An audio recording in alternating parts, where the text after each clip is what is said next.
Nous savons tous qu'aujourd'hui, en 2024, quelque chose qui a commencé en 2023, il existe les propres firmes qui acceptent la validation des challenges en utilisant les systèmes de trading haute fréquence. Ce sont les systèmes ou les robots qui valident les challenges en quelques minutes, un jour ou 2 jours au maximum. Après avoir eu cette facilité à valider les challenges, beaucoup de traders se heurtent sur la règle de cohérence ou la règle de consistance. Et dans cette vidéo, je compte vous expliquer clairement qu'est-ce que cette règle de consistance et comment, après avoir validé un challenge, vous pouvez très facilement accéder au retrait. Avant d'abord de vous expliquer cette règle de consistance, comprenez que les profils qui acceptent la validation des challenges en utilisant les systèmes de trading haute fréquence, ils vous permettent d'avoir un compte financier sans avoir à juger votre capacité en trading, notamment en passant les challenges comme les autres profils qui vous obligent à passer la première phase ou la deuxième phase pour savoir si vous êtes capable de gérer un compte financier. Alors, comme elles ne savent pas votre capacité en trading, elles ont mis en place la règle de cohérence. La règle de cohérence qui, selon moi, vous empêche d'avoir les gains en utilisant ou en faisant recours à la chance. Parce que bien sûr, même un trader débutant peut avoir un compte financier et faire 5 000, 10 000, 15 000, voire même 20 000 dollars sans pourtant avoir une réelle stratégie derrière cette performance. Et c'est pourquoi cette règle de cohérence est juste là pour empêcher cela. Car si c'était aussi simple, venir payer 500 dollars, avoir un compte financier directement à 100 000 dollars et faire 30 000 dollars, je pense que ces pauvres firmes auraient fermé les portes en seulement quelques mois d'existence. Sachez que beaucoup de traders, même les plus expérimentés, se heurtent sur cette règle de cohérence et n'arrivent pas à faire les retraits. Tout simplement parce que c'est une règle qui est un peu compliquée et n'est pas bien mise en avant par la pro firme. Et je pense que certaines pro firmes font exprès de ne pas mettre en avant cette règle de cohérence. Et quand tu veux alors accéder au premier paiement, c'est là qu'ils commencent à t'expliquer que tu n'as pas respecté la règle de cohérence.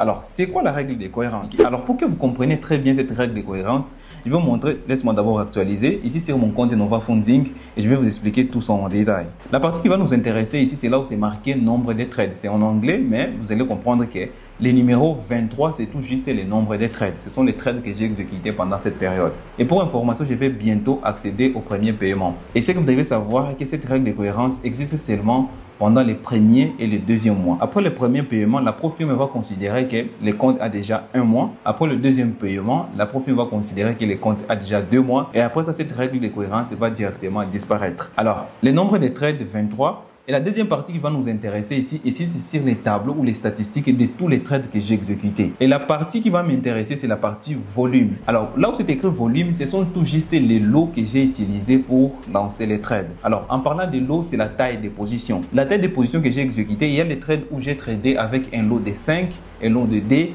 lot de 1. Ça variait, tout cela dépendait de mon risque et la stratégie que j'étais en train d'utiliser. Selon la règle de consistance, les trades qui seront payés, ce sont les trades qui vont se retrouver dans la fourchette de la moyenne. Et je vais vous montrer comment calculer la fourchette de la moyenne. L'information que nous avons besoin pour calculer la fourchette de la moyenne, c'est d'abord le nombre de trades qui est ici, c'est bien clair, 23.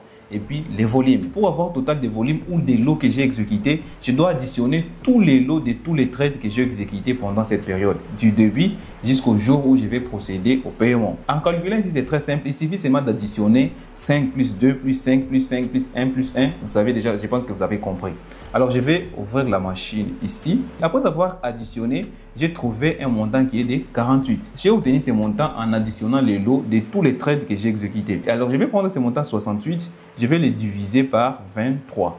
23, c'est le nombre de trades total que j'ai exécuté. Alors, ce qui va me donner 2,95. Les 2,95, c'est tout juste la moyenne des volumes que j'ai exécutés. C'est à partir de la moyenne des volumes ou des lots que j'ai exécutés que nous allons calculer la fourchette des trades qui seront payés. Alors, pour calculer la fourchette, je vais faire ceci, 2,95. Je dois seulement avoir 200% de 2,95 et aussi avoir 25% de 2,95. La fourchette des trades qui seront payés, ce sont les trades qui seront entre 25% de la moyenne et 200% de la moyenne. 25% de 2,95 et 200% de 2,95 pour mon cas. Alors, pour avoir 200% de 2,95, il suffit seulement de prendre les 2,95 multiplié par 2. Alors, en multipliant les 2,95 par 2, j'ai 5,9. Alors, tous les trades que j'ai exécutés avec les lots qui ne dépassent pas les 5,9 seront payés. Alors, comme vous l'avez vu, comme vous pouvez le voir ici sur mon métrique, les gros trades que j'ai exécutés étaient avec les lots de 5. Là, c'est 200%. On va calculer alors 25%. Pour avoir 25% de 2,95, il suffit seulement de prendre ce même montant 2,85 et le diviser par 4. En divisant par 4, j'ai 25% de 2,95. Ce qui veut dire que tous les trades qui ont été exécutés avec un lot inférieur à 0,73 ne seront pas payés. Ici, ça montre que c'est seulement les trades qui ont été exécutés avec un lot supérieur à 0,73 et inférieur à 5,9 qui seront payés. Si on regarde ici sur mon métrique, le tout petit trade en termes de volume que j'ai exécuté a été exécuté avec un lot de 1 ou volume 1. Ce qui veut dire que même mon tout petit trade se trouve encore dans la fourchette des trades qui seront payés. Pour y arriver, c'est tout à fait simple. Je me suis permis seulement d'exécuter les trades entre un lot et 5 lots. Et je savais très bien en avance que les trades entre 1 lot et 5 lots se retrouveront dans la fourchette des trades qui seront payés. Alors ici, nous avons le compte à question. Je vais vous montrer ici sur l'historique pour que vous compreniez comment est-ce que j'intervenais. J'ai exécuté les trades avec 1 lot et 5 lots et je ne faisais pas des sorties partielles. Parce qu'en faisant les sorties partielles, ça peut biaiser ces calculs. Les sorties partielles, pour ceux qui ne savent pas, par exemple, si vous exécutez un trade avec un lot de 5 et que le trade est en train d'évoluer à votre faveur, vous avez par exemple $500 déjà, vous pouvez fermer 50% de vos gains et laisser les 50% restants en train de courir. Alors pendant les premiers et les deuxièmes mois, je ne peux pas procéder à ce genre de technique. Ce que je fais, j'exécute les trades et je les ferme, ou soit en take profit ou soit en stop loss uniquement. L'objectif ici est de procéder seulement au premier ou au deuxième paiement et après ça, je serai libre d'exécuter les trades de la façon dont je les souhaite. Il y a une autre règle, je peux dire une sous-règle que certaines pro-firmes ont ajoutée, à l'occurrence la pro-firme Next Step. Ils ont ajouté qu'un trade ne doit pas dépasser 50% des gains total. Je vous explique ici. Par exemple, ici, le gain total est de 2993. Alors, les plus gros trades, je vais chercher. Mon plus gros trade m'a donné 1366. Alors, je vais multiplier 1366 multiplié par 2.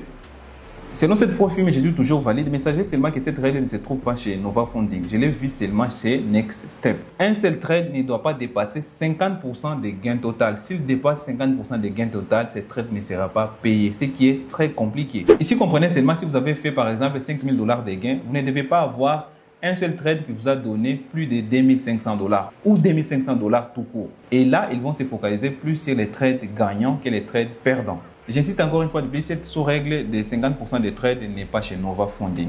Je pense que vous avez tout compris concernant la règle de la consistance. Si ce n'est pas le cas, mettez vos questions dans les commentaires, j'aurai le temps de vous répondre. Et si vous ne comprenez rien concernant les pro-firmes qui acceptent la validation des challenges en utilisant des systèmes de trading haute fréquence, je vais vous mettre les liens dans la description de cette vidéo dans un groupe Telegram où on vous explique tout ça en détail. Si vous avez aimé cette vidéo, n'oubliez pas de la liker et de la partager. Si vous êtes nouveau ici, nous parlons que du trading. Si c'est une thématique qui vous intéresse, n'oubliez pas de vous abonner et activer la cloche de notification pour ne pas rater les prochaines vidéos. D'ici là, portez-vous bien, on se retrouve très rapidement pour une nouvelle vidéo. Je vous dis ciao.